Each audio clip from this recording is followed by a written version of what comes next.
Ja, men jeg hedder Ivan Hedegaard, og jeg har fornøjelsen af at byde velkommen til den her pressekonference som The Mogens Glistrup Official Annual Memorial Tournament of Herrefodbold.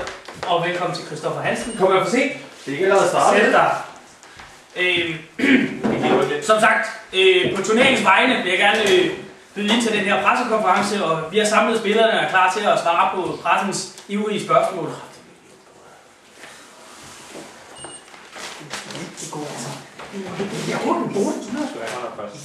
Du er nødt til at være mere upræcis end jeg er. Ja, vi er klar til første spørgsmål. Tykke. Ja. Er du tykke i real life? Eller er det kun på film? Og i så fald, var det bredformat? Jeg vil sige sådan her, vi har haft fat i et ufatteligt dårligt kamera de andre år. Altså, jeg ved ikke hvorfor at mit ansigt og min røv ser så stor ud. Jeg ved det ikke, fordi jeg er ufattelig tynd. Du kan bare se på de fede svin her, de to her, der står ved siden af mig. Altså, er det et tillægsspørgsmål, undskyld, men er det ikke det samme kamera som sidste år? Det vil jeg være ret ked af, fordi så kommer jeg til at se tyk ud igen i år. Jamen, det er bare sjovt, din vægt i forhold til din højde, ikke? Altså, det harmonerer jo ikke. Du er et fedt svin, ikke? Næste spørgsmål. Næste spørgsmål. Christoffer Hansen, de andre de har fuldskæg. Hvorfor har du kun sådan små pubeshår? Ja, altså... Teenage boy. På turneringsdagen, der har jeg overhovedet ikke noget skæg. Og det er simpelthen fordi, at aerodynamikken... der er ikke noget, der skal holde mig imod, eller holde mig fast. Så ikke engang skæg. Vi er klar til spørgsmål til. Jonas, nu når vi snakker om aerodynamik, har dine høje tændinger samme indvirkning på dit spil, som de dråbeformede enkeltstartshjelm i Tour de France? Og nu vil jeg jo så sige, altså mine høje tændinger, altså de har jo så skaffet sponsorpenge til turneringen jo. Ikke? For det første. Det var vi da altid. Det må du lige uddybe. Ja, det vil vi gerne høre. Det var jeg drukket op, det er ikke sgu af. Men nu er det jo, altså jeg har jo så lidt forskelligt til turneringen, så det har ikke den helt store indvirkning. Altså det... Du mener ikke, du bliver hurtigere? Det bliver nogenlunde det samme som Christoffers skægpuppes. Er vi klar til spørgsmål til? Jeg har faktisk lige et tillægsspørgsmål til Christoffers skægspuffe. Vil det sige, at aerodynamikken også gør, at du skal barbere hårdt på pikken? Altså, nu ved jeg nu er der jo ikke så meget barbere, kan man starte med. Nu ved jeg ikke om... Det ved du, eller hvad? Du har set turneringen før, men vi spiller i shorts og i t-shirt. Jamen, nu er der jo nogen, der spiller mere strafsiden end andre, ikke? Det er blandt tykke. Ja, vi er klar til næste spørgsmål, tror jeg. Det er et spørgsmål til alle sammen. Hvilke ændringer kan der forventes af Roslev fantastiske, yderst ekstravagante, episke og awesome pokal fra sidste års turnering, som efter sigende er bygget op af blod, sved og tårer og 3 kilo urin? Ja, som pokalindehaver kan jeg jo svare på det. Det er jo ikke Roslevs pokal på nogen måde. Det er min pokal. Det er det, fordi jeg har vundet den 3 gange. Hvorfor har du så været sat tykke til at modificere på det? Ja, fordi jeg er glad for, at du formulerer det på dansk. Jamen, det har jeg den simple årsag, at så banale opgaver som at udvide den forbandede pokal, kan jeg på mit niveau ikke tage mig af. Så det uddelegerer jeg til andre. Ikke? Det vil sige, at du er for dum til at gøre det.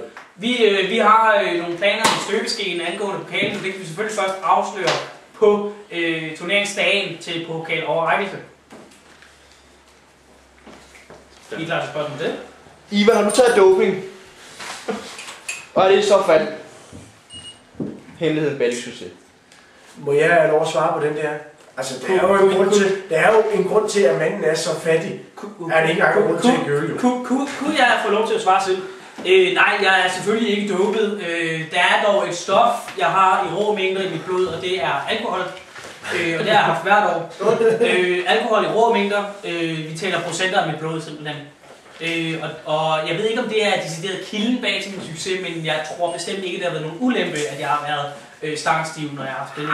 Nu må du lige, altså vi andre vi har været minimum lige så stive, altså det kan ikke være alkoholen alene. Du har stadig... Som jeg selv så har du det op med muldvarpen. Som jeg selv siger, så kan det jo ikke være kilden bag min succes alene. Altså et formidabelt talent, en overlegen talent. Jeg er sikker på, at der ligger Ebo i køleskabet hjemme hos ham. Men faktisk i modsætning til mig, så er der rent faktisk Ebo hjemme i dit køleskab. Det skal jo så lige siges, at vores hovedsponsor er jo Ivans far. Det kunne jo måske have noget at sige jo. Nu taler vi korruptionsskandalen. Jeg har et tillægsspørgsmål til her. Ingen tillægsspørgsmål. Jo, jeg har et tillægsspørgsmål. Næste spørgsmål. Tillægsspørgsmål. I den seneste tid har Kylling Michael Christiansen Cykelråd udtalt, at han har kørt på samme vilkår som de andre. Vil det så betyde, at I andre også kører på samme vilkår som Ivan Hedegaard? Det gør vi jo ikke, det hans far er hovedsponsor jo. Hvem er Michael Christiansen? Jeg tror, det er ham der fra... der engang havde sin gode føretrøje i Tour de France. Nå, de mener Michael Rasmussen. Det er sådan en journalistisk søs, det her. Jeg tror bare, vi springer det spørgsmål over, og så spørger en seriøs journalist om det næste i stedet for. Tykke, Ja, er Låskebakken det eneste bjerg, du vil bestige i år? det... Og vil du gøre det i bedre tid end sidste? Ja, men altså... Kan vi få uddybe den der, eller hvad? Der var noget med, der skulle rykkes, og jeg har ikke kunne Hold nu kæft. Altså, det er rigtigt. Sidste år, der var jo en tur op ad Dues og... Det hjalp ikke på formen jo, vel? Hvad blev du sidste år? Hold nu kæft, for fanden. Altså, jeg forbedrede min plads med en enkelt placering, og det var Christoffer, der blev Nasser Carter, ikke mig. Hvad hedder det? Ja, jeg skal op ad Låskebakken. Jeg har været op ad Låskebakken, så sent som i... Ja, for 2 dage siden. Jeg har været rundt på flere af Lollands bjerge her i løbet af den sidste uges tid. Og jeg når hjem til turneringen. Vi er klar til et nyt spørgsmål. Apropos bjerget i Holeby. I skal jo første gang spille på bjerget i Holeby. Tykke er opvokset der, han kender luften. Og hvordan regner I med at klare den høje luften af? Christoffer, vil du svare på det? Altså, jeg er jo vant til, i forhold til de andre, at være i et højere luftlag. Så for mig i hvert fald, der bliver det ikke noget problem. For at tale for et lidt lavere menneske som mig selv, jeg har jo gået i intensiv bjergtræning. Jeg bor heldigvis på 4. sal, så det hjælper lidt. Der kan man jo sige, der er jo visse aktiviteter, der er foregået på denne 4. sal, som har gjort, at jeg er vant til at have åndenød i den højde. Kan vi få uddybet de her aktiviteter? Nej, det har jeg desværre ikke nogen kommentarer til. Og der vil jeg så have lov at sige, at det er ikke noget, jeg bruger aktivitet generelt. Så jeg skal nok komme til at klare det. I skal ikke høre, hvad han siger. Kan det være rigtigt, at I har ændret holdning til ligestillingspolitikken? Nu når jeg nej, vi har... kvinder. Hey! Der blev jeg nedstemt. Virkelig. Der var 3 røvler. De tænkte udelukkende på penge. Hvor blev mandehyggen? Hvad skal de kællinger til turneringen? Jeg vil ikke have dem. De skal da servere øl!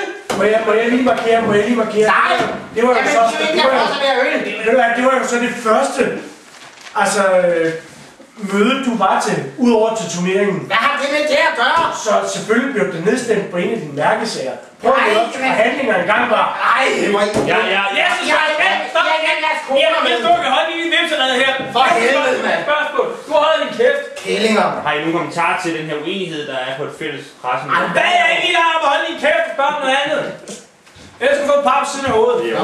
Kan vi få en måned til at hente noget øl? Er det rigtigt, at I ved midnat dagen før turneringen har tænkt jer at besøge Glistrups gravsted for at ofre et drengepar, der hedder Flemming? Nej, det er det ikke. Han hedder ikke Flemming. For det første hedder han ikke Flemming, for det andet, Glistrup er begravet på Bornholm. Og man kan jo regne ud, at rejsen til Bornholm vil tage cirka 12 timer.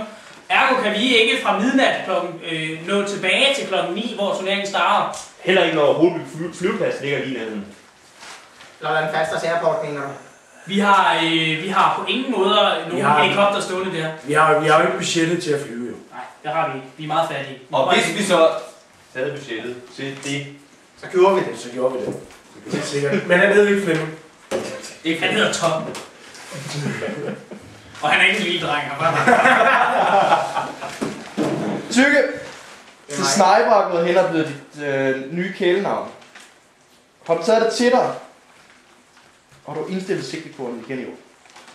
Jamen altså, jeg vil da sige, at jeg er lidt bæret over, at tilskuere og så er nogle modstandere har tildelt mig navnet Sniper. Og man kan også se på de film, der er blevet udgivet fra sidste års turnering og forrige års turnering, men jeg er klart den bedste skytte, der findes i den turnering her. Så det ændrer så ikke på det faktum, at vi ikke er i finale nu. Det tager jeg glædeligt til mig. det er jo klart, at han kan lave en sniper, når han kan kigge under. værd, altså. Og ja, sigtekortet er indstillet. Det er bedre end nogensinde før. Og det kan godt være, at jeg kan skyde langt fra, men du kan jo vente os, altså bare du vinder. Ikke? Nu er Så det du, Nu tror jeg, at vi tager det næste spørgsmål. Jamen, jeg synes, det er Ivan Hedegaard, kan det være rigtigt, rygterne siger, at hummus er blevet dit nye Viagra i forhold til? Det er faktisk min humuskur er meget åben om. Det skal være kendt for enhver, at jeg spiser en del hummus.